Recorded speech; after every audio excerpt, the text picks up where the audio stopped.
Sorry கொஞ்சம் late ஆகிட்டேன். இப்போ தான் நான் வெளியூர்லேருந்து வந்தேன். டைரெக்டாக வந்ததும் சரி சேஞ்ச் பண்ணிட்டு ஓடி வரலான்னு வந்தேன். ஆனால் நம்ம டிராஃபிக்கில் மாட்டிக்கிட்டேன். ரொம்ப சந்தோஷமாக இருக்கு இங்கே நிற்கிறதுக்கு.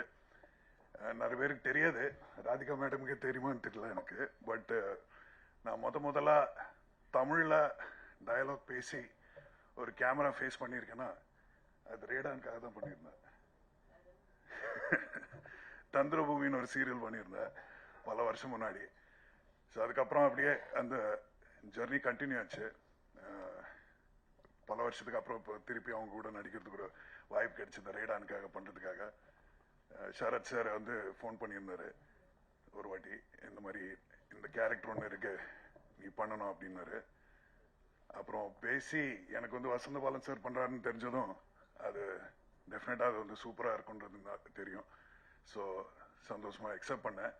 என்ன பண்ண போறேன்றது வந்து டேட்டால தெரியல எனக்கு அந்த டைம்ல.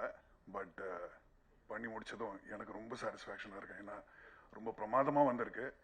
இந்த சீரீஸை வந்து ரொம்ப நல்லா இருக்கு. என் கேரக்டர் எனக்கு வந்து ரொம்ப பிடிச்சி நான் பண்ணியிருக்கிற ஒரு character. So I am hoping நீங்கள் எல்லாரும் அதை பார்த்து வந்து நல்ல பெரிய சக்ஸஸ் பண்ணி தரணும் எங்களுக்காக.